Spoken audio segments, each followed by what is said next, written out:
আগের ভিডিওতে যেমন তোমাদের বলেছিলাম, নেক্সট ভিডিওতে শান্তিপুরের সমস্ত মা কালীকে দর্শন করাবো। আজ সেই ভিডিও নিয়েই চলে এসেছি। প্রতিটা ঠাকুরের সাথে যে পরিমাণে লাইটিং এবং বাজনা বেরোয়, সেগুলো সবটা শেয়ার করতে গেলে 7-8 ঘন্টার ভিডিও হয়ে যাবে।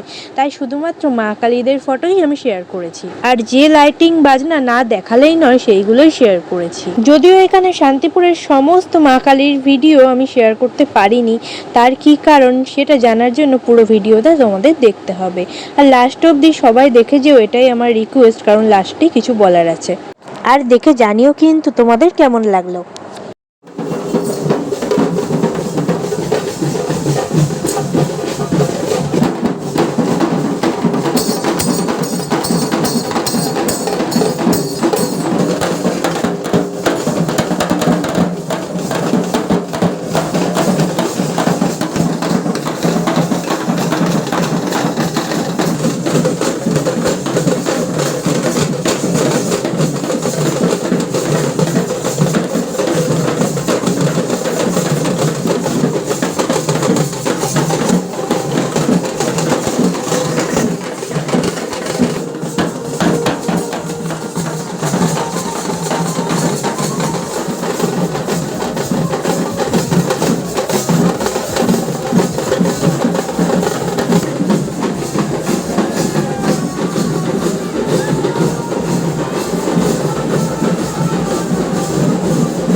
এই জীবন্ত মডেলগুলোর সাথে তোমাদের সবারই হয়তো চেনা জানা, কিন্তু সত্যি বলতে কি জানো, আমি জানি এর মধ্যে মানুষ থাকে, তবুও আমার প্রচণ্ড ভয় লাগে।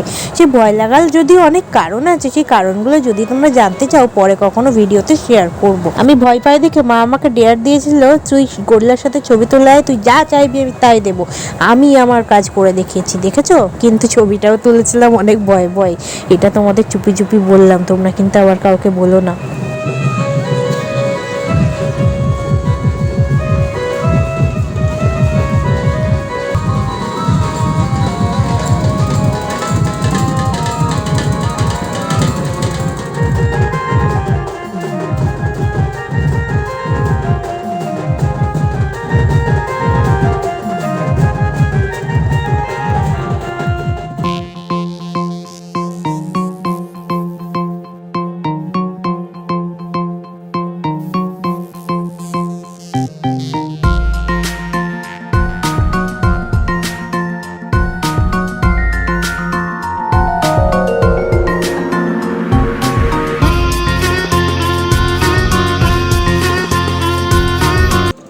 এতক্ষণ তোমরা দেখছিলে রাস্তায় অনেক লোক ছিল, কিন্তু এই ঠাকুরটা যখন যাচ্ছে তখন দেখো একেবারে ফাঁকা হয়ে গেছে। ফাঁকা হবেই না কেন, তখন বাজে রাতের 12:30। আর শান্তিপুরের বিখ্যাত কালীর মধ্যে এই কালীটাও অনেক বিখ্যাত। মহিষখাগি বামা কালীর মতন এই ঠাকুরটাও না দেখলে হবেই না। আর আগের ভিডিওতে তোমরা দেখেছিলে মাসির বাড়ির ঠাকুরের সাথে বেরিয়েছিলাম, আর অনেকটা সন্ধ্যা হয়ে গেছিল, যার কারণে এদিকের অনেক অনেক অনেক ঠাকুর আমরা মিস করে দিয়েছিলাম। তাই এই ঠাকুরটা মিস করা যাবে না বলে রাতের 12:30 বাজলেও শরীরে অনেক ক্লান্তি নিয়েও বসেছিলাম। আর জানো তো, ঠাকুর দেখছিলাম ঠিকই, মনে শান্তি পাচ্ছিলাম না। মনে হচ্ছিল কিছু একটা হতে চলেছে। আর দেখবে যখন এরকম মনটা কু ডাকে তখন ঠিক কিছু না কিছু হয়। শুধু আমরাই না, এই কালীটা দেখার জন্য অধিকাংশ মানুষই দাঁড়িয়ে থাকে। কিন্তু এই কালীটা চলে এসছে, আর হঠাৎ করে এরকম ফাঁকা হয়ে যাওয়ার কারণে আমার মনে হচ্ছিল নিশ্চয়ই কিছু একটা হয়েছে।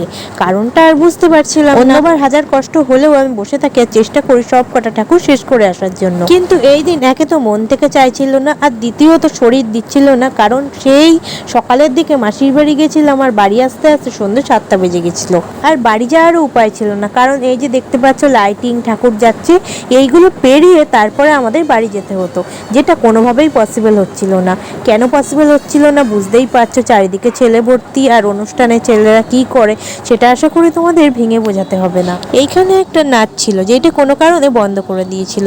আর দেখো ঠাকুরটাও চলে এসেছে। এই ঠাকুরটা দেখে অতি কষ্টে আমরা ওই পারে গিয়ে দেখেছি একটা বড়সড় দুর্ঘটনা ঘটে গেছে, যেটা আমি কখনো দেখিনি, আর সেইটা আমার মনে অনেকটা এফেক্ট ফেলেছিল।